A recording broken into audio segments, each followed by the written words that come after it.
So for this talk, we're going to be focused on two more of those logics that Guy and Simon describe in their article on sustainability. And the two today are going to be ecotechnic and ecoaesthetic. The idea of ecotechnic is that the way we solve these problems is more technology. That we have science, we have engineering, we have all of these opportunities to use structural systems, mechanical systems, earth-air heat exchangers, air movement. We can think through all of those technical things in a building, and that by doing those in a more sophisticated way, we make a much more sustainable building. So in that article, it highlights several people who they identify as being particularly strong in this kind of design. Two that they identify are Sir Norman Foster and his very, very large office based in London, but all over the world, and Renzo Piano. And so we're going to be looking at several buildings by Foster and by Piano and see the way in which they utilize this notion of ecotechnic as a means towards sustainability. So the first building we want to look at is 30 St. Mary's Axe. Sometimes it's called the Gherkin. It's shaped like a pickle, more or less. It's also sometimes called the Swiss Re building. That was the original tenant, was a insurance company called Swiss Re. And this was done in 2004. Now there are, I'd say 4 or 5 things that they do extraordinarily well in a technical sense to make this more sustainable. And the very first is, okay, we're going to use less materials. We're going to make this more sustainable by using less materials. So let's use the steel frame in the very, very most efficient way. Now, if you're doing a high-rise building, the real loads you're worried about are not just gravity loads, but you're worried about lateral loads. So when the wind hits the building, it makes it want to bend over like that. And so a lot of the strength of the steel or the reinforced concrete frame that's in that building is trying to resist those lateral loads. So they said, number one, we're going to make it a shape that makes those lateral loads the least it possibly can be. If you have a flat face of a building and the wind runs up against it, it catches that force of the wind, and it has to resist that force. But if, in fact, you can make that wind slip around the building, and it actually doesn't have to resist the wind force can go past it, that means that you have much lower lateral loads. If you have lower lateral loads, you have less steel inside that building. So just in a way of making a more efficient frame, they do it by making this very, very perfect shape for the building. And they did that in wind tunnel tests, so that they're making a shape, they're sending in the wind tunnel, seeing how much resistance that creates. They're making it aerodynamic, like the wing of an airplane, trying to move that air in the very most efficient way to do exactly what they want. And that's technically probably, those wind tunnel tests, those sensors that they put on the models in the wind tunnel, those analyses didn't exist 50 years ago. But now we have technology that will allow us to design buildings very efficiently in terms of that optimizing of the lateral loads. The other thing this building does is it uses a diagrid. So rather than it being columns and beams, all of which resist gravity loads extremely well, but a diagrid resists those lateral loads better than a column and beam because it transfers those lateral loads as well as those vertical loads through the building. So again, they've got the right shape, and then they've got the right structural system of the diagrid within it. Then a third thing that's happening here is they're creating these atria in the building. And there are a number of small atriums that twist around the building. They're little triangular atriums on the inside. And these are meant to ventilate the building. They really do 2 things. On a winter day, you would close off all of those, and you would use that as a kind of greenhouse. So the sun would shine in, that you can tell it's not mirrored glass, it's a more penetrable glass. So the sun would shine in there, and it would heat up that space in there, and that superheated air would be used to condition the building. In the summertime, of course, you don't want that kind of heat gain, so you open the windows up, and it ventilates that atrium, allows any warm air to rise into exhaust. But also then you can open the second window to the offices that open onto the atrium and get a kind of modest airflow that goes through the building and actually cools the building as well. So those atria are very critical in the design. So we see the diagrid as it hits the ground, the lobby space as we move into the building. And then this is the plan. So you can see those little 6 triangular atriums on every floor. And then they twist around. So the next floor, it's revolved around a little bit. And that's how you get that kind of swirl that goes up the side of the building. Any of these office areas, now they get light on 3 sides. One that comes in the atrium here through the clearer windows. One that comes through the normal skin of the building. The other that comes from the other atrium over here. So everybody gets much better daylight through here. That wall allows that to become a kind of superheated greenhouse space in the wintertime, and then the warm air can be introduced inside to the rest of the building. And in the summertime, you open those windows and it ventilates, and it actually allows a modest amount of air movement all the way through the building by natural ventilation. There you can see a picture of that diagonal atrium, triangular in plan, that's sliding down through the building. So again, ecotechnic, using the construction system, the structural system, using these atria as ways of mitigating the temperature challenges in heating and cooling the building. In the wintertime, that's always, if it's like 30 degrees out here, it's certainly going to be 50, 60, maybe even 70 degrees inside that atrium. On the south side of the building, it might even get up to 80 degrees, in which case it begins to then introduce that air into the rest of the building and use it to warm the building. That's what it looks like when on one of those floors, the direct views out and then to the atria. As you can see right here, a wall to the atrium looking on the inside there. Very sophisticated, technologically sound, done very much in concert with Ova Arup, the engineers that were very much a part. Any of these technology solutions have engineering very much incorporated in them as well. So that's an excellent example of what the article on sustainability is calling ecotechnic. Another example, also by Foster Partners, is the Reichstag restoration in Berlin. This was an existing building, and again, it's ecocentric to reuse an existing building, so it's sustainable in that regard. There was a competition among, I think, 5 leading architects for the design of the restoration of the Reichstag. Norman Foster won the competition, but he did not have a dome in the center of it. And the client came back to them and said, look, the old building had this big central vertical element. We want that repeated you can see the thing was totally bombed in World War II. It was very near the Berlin Wall, and it just sat ruined right by the Berlin Wall for decades until the reunification and the wall came down. And at that point, they decided to recapture it as, again, the main parliament building for the country of Germany, the now reunited country of Germany. But they wanted maybe not a replication of that which had fallen down, but something that made it, in their mind, look like a Capitol building. So Foster, at first, they were reluctant and a little hesitant.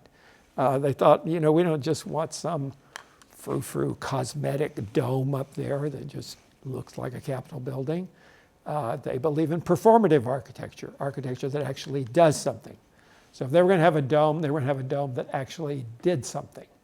So they put this glass dome on top of the building, and it actually does three things. One thing is they made it a tourist attraction.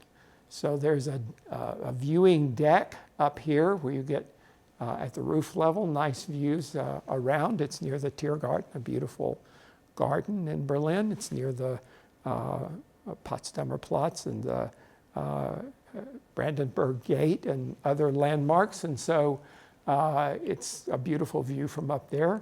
But then they would also give you the opportunity to go on this spiral ramp up through that building and to another observation space up here where you get a really, really dynamic view of the city. So it begins to have a functional role. A second thing is they make it a place where you can capture warm air in the wintertime. So those visitors that come, actually in the winter, it's nice for it to be kind of toasty warm in there. And it is, and then they reintroduce some of that warm air that they've captured by a greenhouse effect into the rest of the building and use it for warming of the building. There are sunshades that control the light from various directions, so you get the light you want and the heat gain you want and keep it out where you don't want. Then a third thing it does is it also brings light down into the Bundestag, the place for the assembly, the kind of parliament in Germany. And so this feature here takes the sun, reflects it down through the skylight, and gives beautiful natural light into the Bundestag down here. So it becomes a source of natural light to the interior of the building. And that's how that works, where the sun comes, is reflected down through here, and then is giving generous, soft, natural light to the Bundestag below. So again, it's not just a cosmetic dome. Now it's a technical solution that's helping to warm the building, helping to deliver natural light, and as a bonus is giving a viewing platform for seeing the city all around. And again, very sustainable in the sense of reusing the older building and giving it a fresh new life inside. So, a couple of examples from Norman Foster. Here's a third one, which is the London City Hall, done in 2000. And this one is one of those cases where the architecture is coming out of the technical solution. You're absolutely making the shape of the building respond to technical performance in the building. So this is the north side of the building, and it has flush glass that lets all that soft north light into the building. We're in a fairly northern climate here. That soft north light is very, very beneficial. And then on the south side of the building, where you would want light in the wintertime, would want direct heat gain in the wintertime, but you'd want to keep it out in the summertime, these plates are sliding so that they create an overhang, a horizontal sunshade, that keeps the light from coming in the summertime when the sun is high in the sky, but allows the light to penetrate in the wintertime when the sun is lower in the sky. So that sexy shape is really a technical solution to how you deal with sun and heat gain in the building. And there you can see that north side, much more, a different kind of glass, much more transparent, a different kind of grid in order to open up that side even more. And then that opens into a kind of atrium on the inside of the building that's distributing that soft north light elsewhere in the building. And then on the south side, you're getting these deep overhangs that are allowing you to get the beneficial winter heat gain and keep out the not beneficial summer heat gain. And then from that north side, we're getting an opening into this big atrium. And that atrium is then distributing that light throughout the building. And one thing that's really remarkable on this building is the amount of glass inside the building. It's layers and layers and layers of glass, so that you're taking that light from the outside and you're distributing it deep, deep, deep inside the building. Sometimes into the council chamber, as you see right here. So it's borrowing from the outside wall to the passageway and then into the council chamber. And then many, many places through the building, you're getting 3 or 4 layers of glass that are allowing that light to come in and just douse every part of the inside of the building.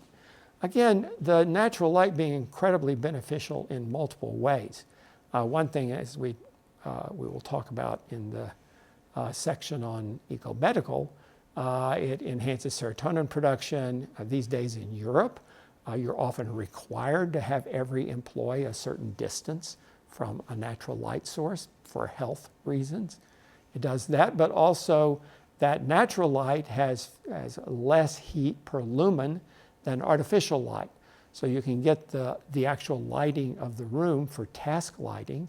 If you can use natural light, it's less heat than if you're having to use artificial lights. Those artificial lights are producing more heat, and then you have to compensate for that in air conditioning. So the natural light going deep into the building is technically a really great energy-saving device. Okay, so that's Foster and Partners.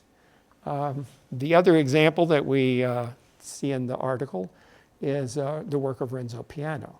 And Piano has for many years been very interested in technical, sustainable performance of buildings.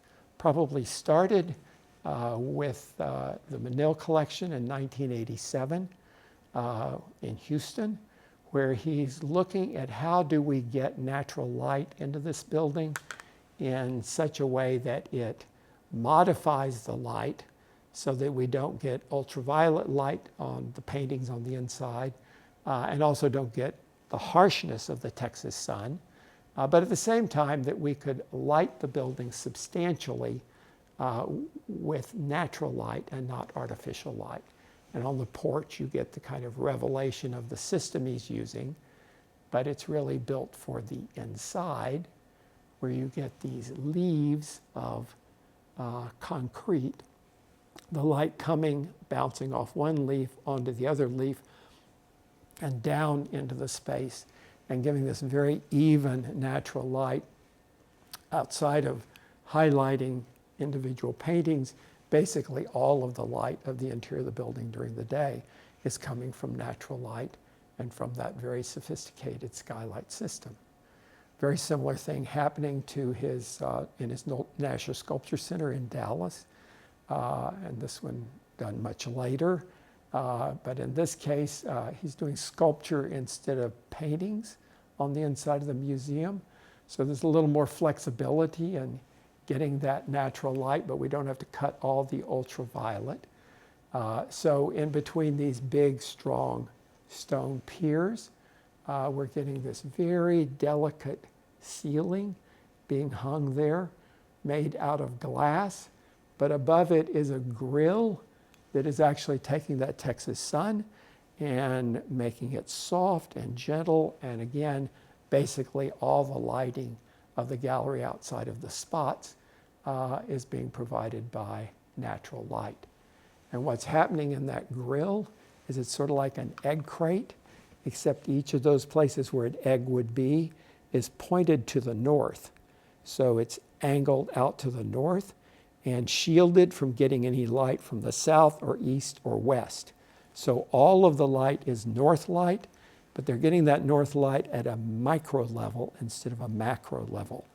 And so it gives this, there you can see that, that angled grillage that only gets the light from the north side and protects it from the other 3 sides, and gives this very, very gentle light on the inside. Now, all that's critically important because this is a sculpture center that is both indoors and outdoors.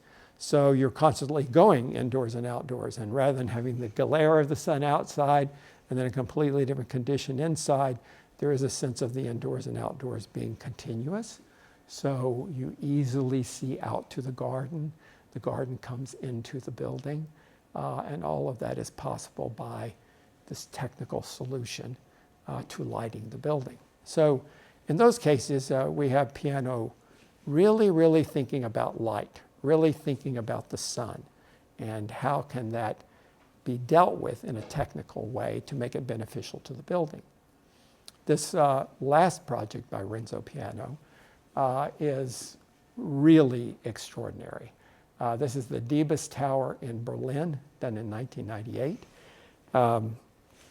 I spent a lot of time around the Diebes Tower at different times of the day and on the weekend and on the weekdays, and just seeing how this building operates, because it's a dynamic building. It's a building that's constantly changing given what the light condition is. So it's in a northern climate, and so the light is completely different than it would be in Texas, where those other buildings were. In this case, this is the north side of the building, and where there's no direct heat gain, you're able to just have lots and lots of glass and this very even wash of good soft light on the north side of the building. Then you have an atrium in the middle of the building there that lets light into the center of the building. And the actual office spaces are relatively thin, so you're getting light from both sides. One side borrowed light from the atrium, and on the other side, the light from the outside of the building. Then on the lower floor of that atrium, there is retail space, so it makes a lively interior court there. Now, the really remarkable thing is really the south side of the building. And here you have horizontal sunshades that are allowing penetration of the sun in the wintertime, but keeping it out in the summertime. Normal stuff. Very unusual for office buildings, natural ventilation. The windows are all open, but they're a hopper window like that, so even if it's raining, you don't get any disruption on the inside of the building. And then in addition, there are these shades that are on the outside of the glass, and they come down and completely close off the window. Or there's a setting of them where they can come down and then open up, and they're about 50% cut off. So you're getting some natural light, but not a whole lot of view. So there's the ability to control how much light comes in from the horizontal sunshade and from this operable exterior blind that you see there. There they're all open. Here they're mostly shut. This is a picture I took on the weekend where it was in the summertime. You don't want any heat gain on the weekend. Nobody's working in the building. Germans don't go to work on the weekend. And so it's completely sealed off. But this is on a normal weekday, and you can see that everybody's got the ability to adjust that blind however they want, get as much light as they want, and have the flexibility during a working period of time.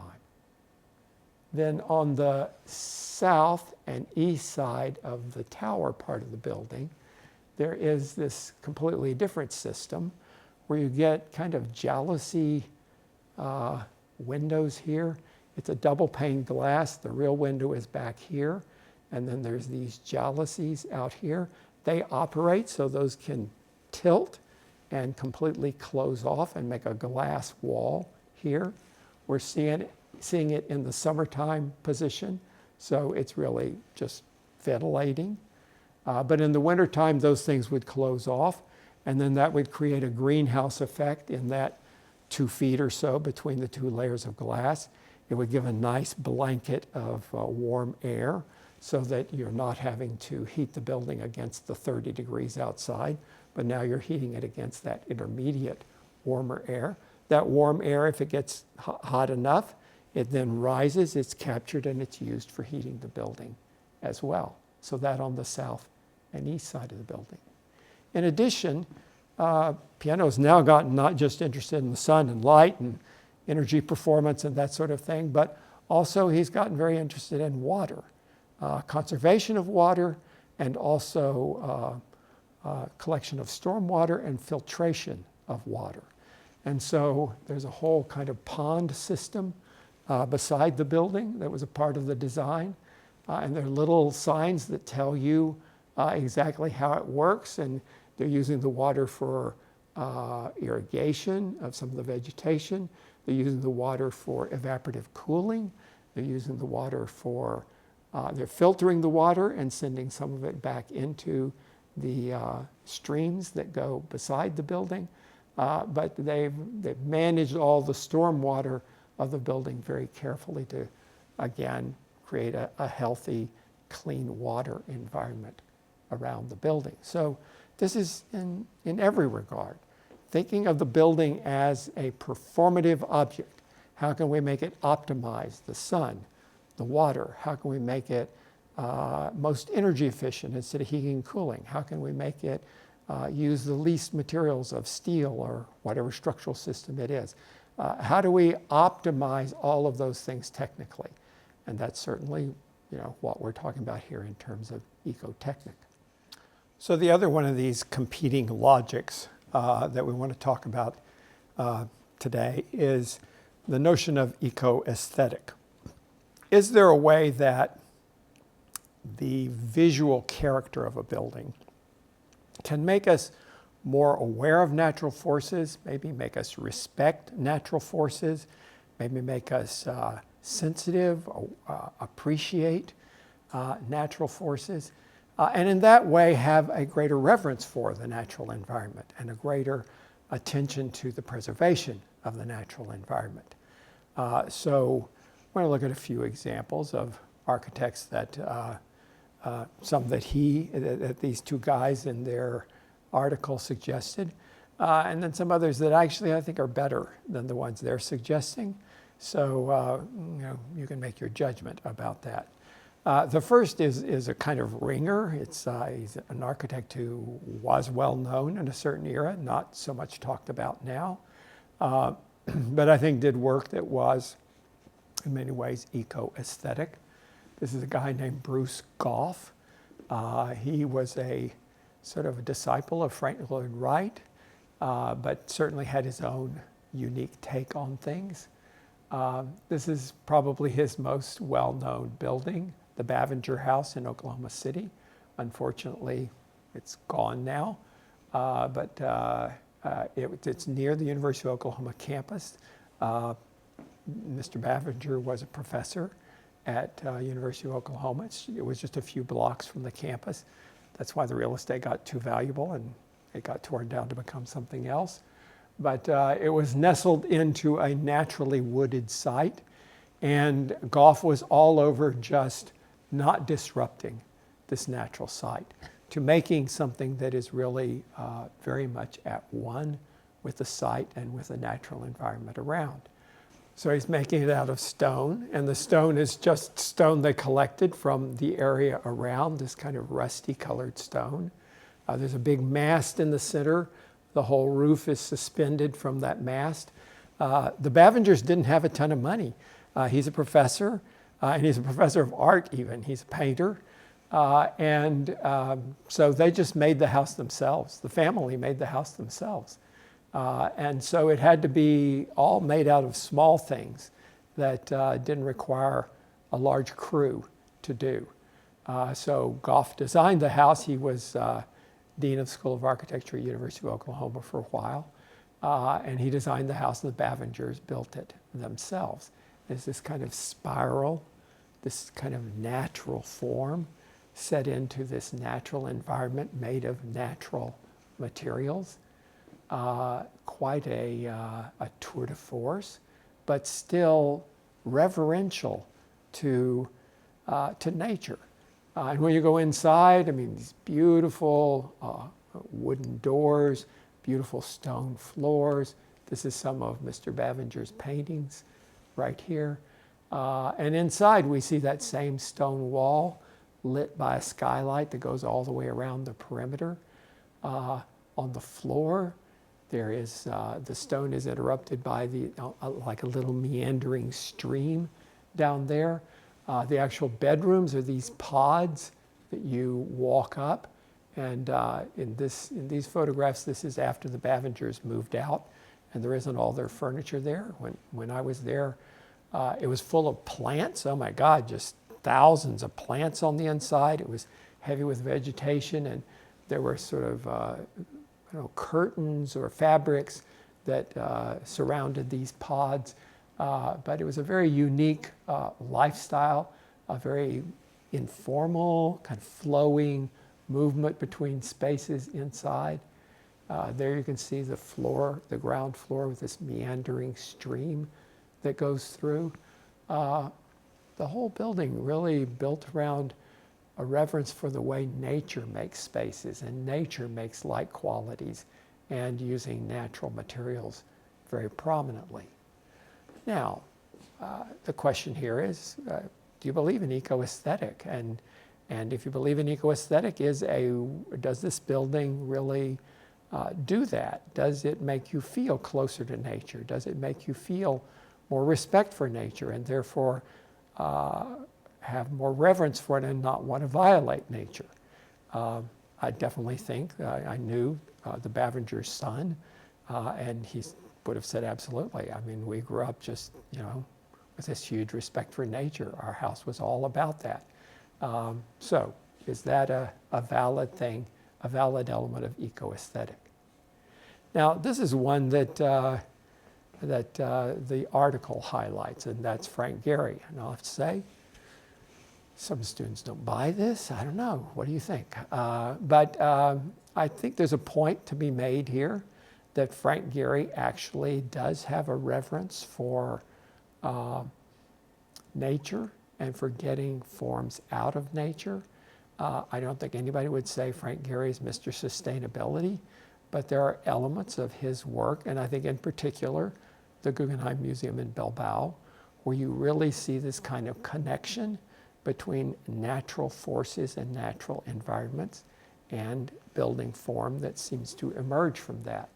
So generally you see this as just an object building, but if you really look at it in its context, it's right by the river in Bilbao, and the kind of curving of the building there has to do with the kind of curving of the river at that point. The shimmery quality of the river there is very much the shimmery quality of the surface of the building. When you're there, there's a real watery sense of this building. All of this is something Gehry did himself, a little bit higher piece of water, so that the building is connected to the water here, which is connected to the water there, and all of it kind of becomes a more continuous system, building to pond to river, all of that seeming like a kind of contextual, natural evolution. The shapes and forms of the building, Gehry is well known. He's very interested in fish as a natural form. Loved the scales of fish, the shapes of fish. This is actually called the Fish Gallery here.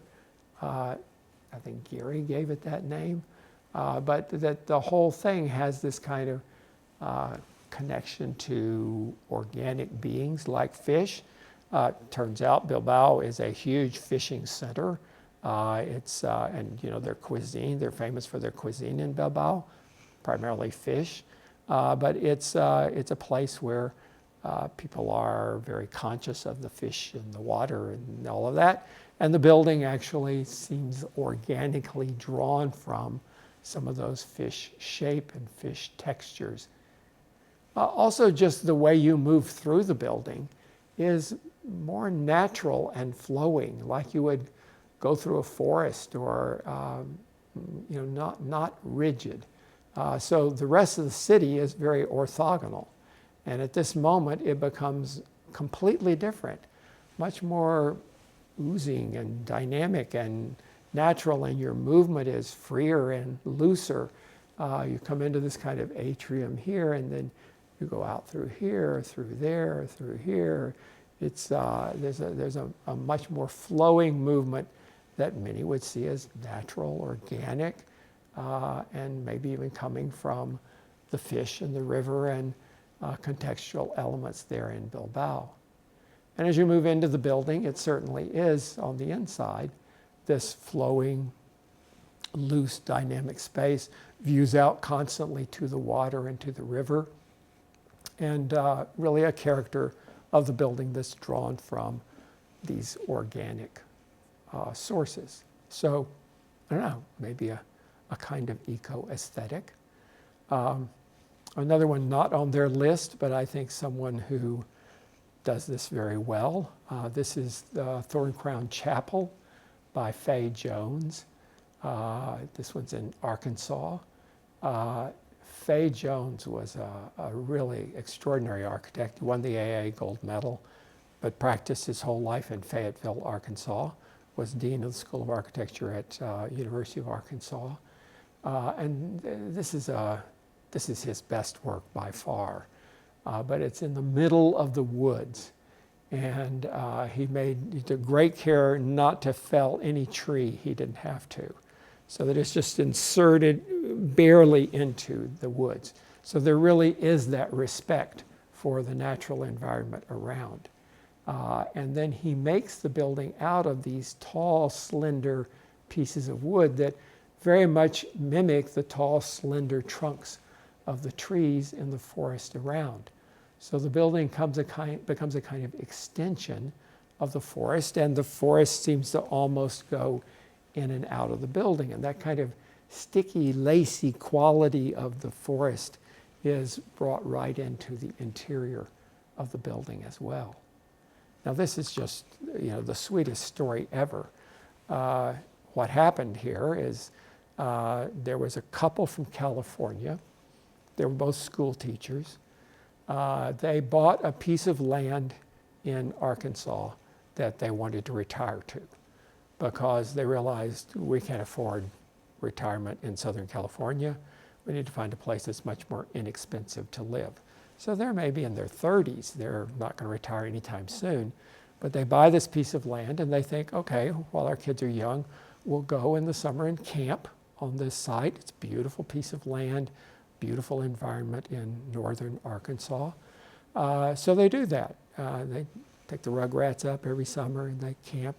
But they begin to be a little disturbed by the fact that when they would camp there, it was a spectacularly beautiful view from this particular site. And they realized that other people were stopping on the highway and coming and having a picnic on their land and enjoying their view.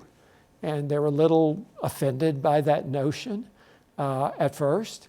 And then they thought, wait, we're good Christian people. We believe that God made this beautiful natural earth. And why do we think we own that? Why are we so selfish that we wouldn't share that with other people? So they actually decided we should open our land and allow people to come and picnic here and enjoy this beautiful view. And we shouldn't be excluding them from this land. So then they decided, well, maybe even better than that would be to make a kind of spiritual place, not a organized religion kind of church, but just a chapel, a spiritual place where people could come and get a notion that it's God who made this beauty and feel a greater connection to God and to nature and the natural environment. So they got on a mission to do this, to build this little chapel on their land. And they found Fay Jones, and Fay Jones, he took me on a tour of Thorn Crown Chapel, and he was telling me this story, and oh my God, tears came to his eyes. I mean, seriously, the guy was just so moved by remembering this really sweet Christian couple who just wanted to help people appreciate the natural environment there. So he designed the building to optimize that.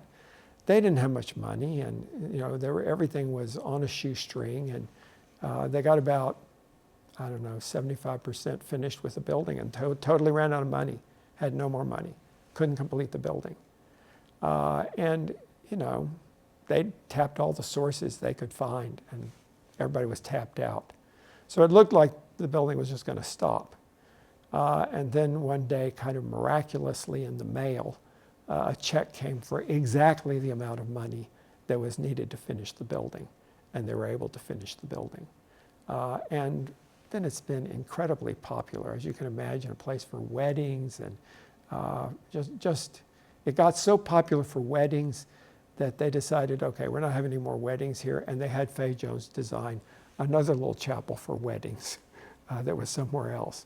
But they just wanted it to be a spiritual place where you could go and you could sit and you could enjoy the beauty of the forest and the great vista out the other direction. But every move in this building is about thinking of that natural environment.